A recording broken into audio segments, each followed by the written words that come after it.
Assalamu alaikum. In this video, how to type text horizontally and vertically both in Photoshop. Let's begin. Create a new layer, click the text, right click, or staple type horizontally, select text style Arial, text color, and type text horizontally.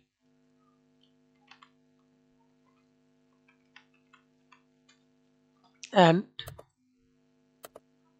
type vertically. Again, create a new layer or use this layer or double click, then select, then press enter, then type. Click the text, right click. Now see this type vertical type tool. Click here, apply the same formula, color, middle. I use middle, you use any options. Then click and type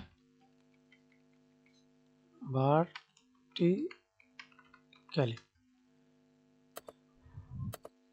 Press Ctrl T, resize it, hold shift. Thanks for watching video. Please subscribe to my channel, like, comment, share.